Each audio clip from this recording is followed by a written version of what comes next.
गोस्वामी जी ने दुष्टों की वंदना क्यों की है, दुष्टों के गुणों के बारे में किस प्रकार से वर्णन किया है, किस प्रकार से उन्होंने सबकी वंदना करने में उनका भी सहस्त्रबाहु इत्यादि की भी वंदना किया है। गोस्वामी जी के इस श्री रामचरितमानस में 10,000 कान वाले राजा की वंदना की गई है, ऐसे भी लोगों की वंदना की गई है। नीच की वंदना, जो सत्संगी हैं उनकी वंदना, सबकी वंदना की गई है और सबके गुणों का वर्णन किया गया है। आज हम आज की कथा में यह जानने का प्रयास करेंगे। जय हिंद साथियों, मैं आपका साथी रघुवंश श्री रामचरितमानस अक्षरशः कथा ज्ञान यज्ञ के अगले दिवस में पृष्ठ संख्या 22 और दोहा संख्या 3 से आगे बढ़ेंगे। गोस्वामी जी की सुंदर रचना, अयोध्या में श्री राम लला का विग्रह के प्राण प्रतिष्ठा इस माह में होना है और आप सभी लोगों के लिए शुभ और मंगल कामना करते हुए आइए हम प्रारंभ करते हैं कि आज के इस चौपाई में इन दोहों में क्या गोस्वामी जी ने सुंदर रचना रचा है। बहुरी बंधि खलगन सति भाए, जे बिनु काज दाहिने उबाए, परहित हानि लाभ जिन केरे, उजरे हर्ष विषाद वसेरे। अब मैं सच्चे भाव से दुष्टों को प्रणाम करता हूं, जो बिना ही प्रयोजन अपना हित चाहने के लिए या अपना हित करने वाले के भी प्रतिकूल आचरण करते हैं। दूसरों के हित की हानि जिनकी दृष्टि में लाभ है, जिनके दूसरों के उजड़ने में हर्ष और बसने में विषाद होता है, ऐसे दुष्टों की गोस्वामी जी प्रणाम कर रहे हैं, उनकी वंदना कर रहे हैं। हरि हर जस राकेश राहु से, पर काज भट्ट सहस बाहु से। कर जो हरि और हर के यश रूपी पूर्णिमा के चंद्रमा के लिए राहु के समान है, अर्थात जहां कहीं भगवान विष्णु या शंकर के यश का वर्णन होता है उसी में वो बाधा डालते हैं और फिर दूसरों की बुराई करने में वह सहस्त्र बाहु के समान है। जे पर दोष लखई सह साखी, अपर हित घृत जिनके मन माखी। जो दूसरे को दोषों को 1000 आंखों से देखते हैं और दूसरों के हित रूपी घी के लिए जिनका मन मक्खी के समान है, उनको हम प्रणाम करते हैं। गोस्वामी जी इतना सरलता के साथ सबको प्रणाम करते हैं। तेज कृषानुरोष महिपेशा, अगय अवगुण धन धनी धनेशा, उदय केत समहित सबही के, कुंभकर्ण सम सोवतनी के।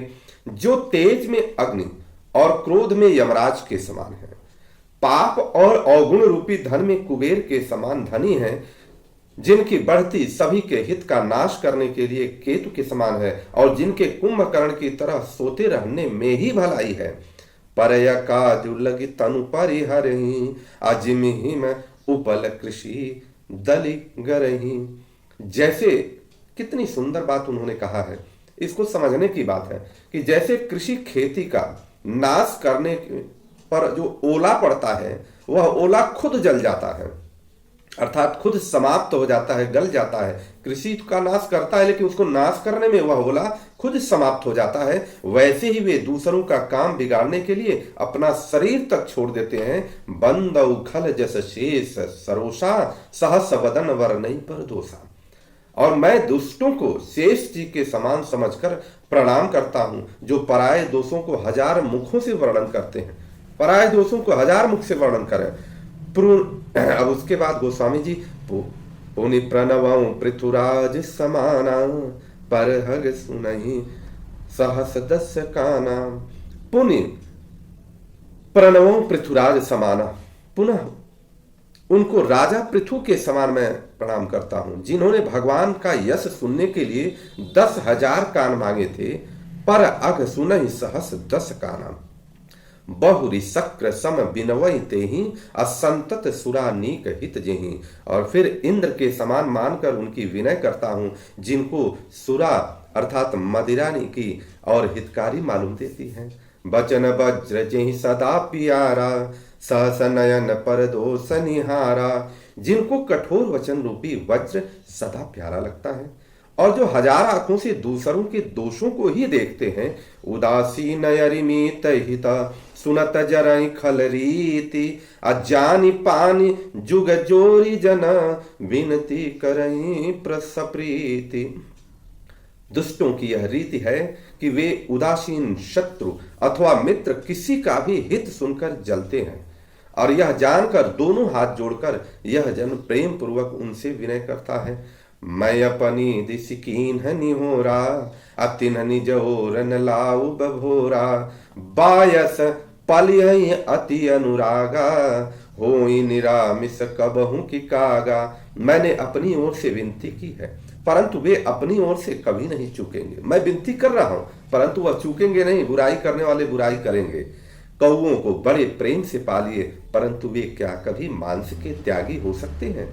बंदौ संतय सज्जन वरना, दुख प्रदौ भय बीच कछु वरना, बिछुरत एक प्राण हरि लेहि, अमिलत एक दुख दारन देहि। कितनी सुंदर बात है।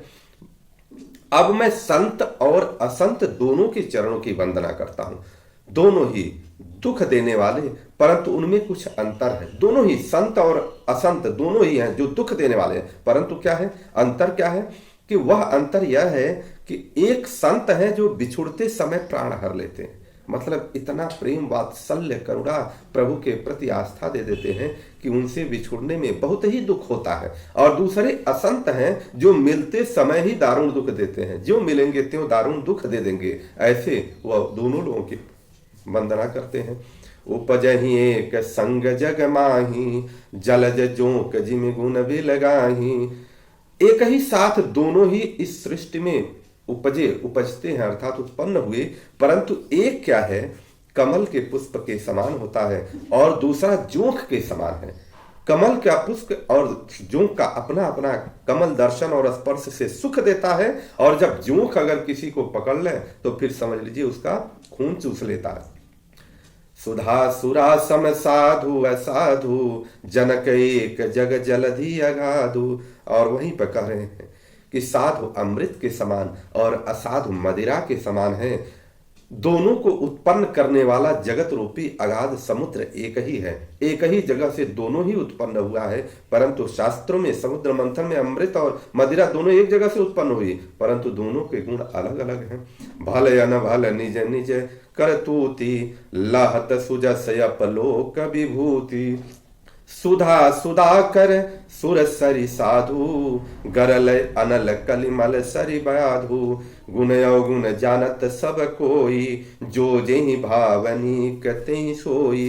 अब दोनों के गुणों का वर्णन किया कि भले और बुरे अपनी अपनी करनी के अनुसार सुंदर यश और अपयश की संपत्ति पाते हैं, और अमृत चंद्रमा गंगा जी और साधु एवं विष अग्नि कलयुग के पापों की नदी और कर्मनाशा और हिंसा करने वाला व्याध, इनके गुण अवगुण सब कोई जानते हैं, किंतु जिसे जो भाता है उसे वही अच्छा लगता है। भलो भलाई पै लहई, लहई नीचाई नीचू। असुधा सराही अमरता, गरल सराही अमीचू। भला भलाई ही ग्रहण करता है और नीच नीचता को ही ग्रहण किए कर रहता है।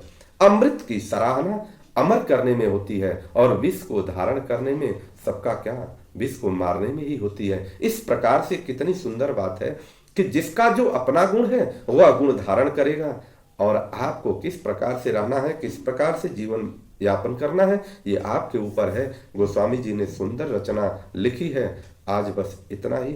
आप सभी दो लोगों का दिन शुभ हो, मंगल हो। प्रभु आप पर कृपा करें। बोलिए श्री राम जी की जय, लखन भैया की जय, गोस्वामी तुलसीदास जी की जय, हनुमान जी महाराज की जय, माता पार्वती की जय, भगवान भोलेनाथ की जय। हर हर महा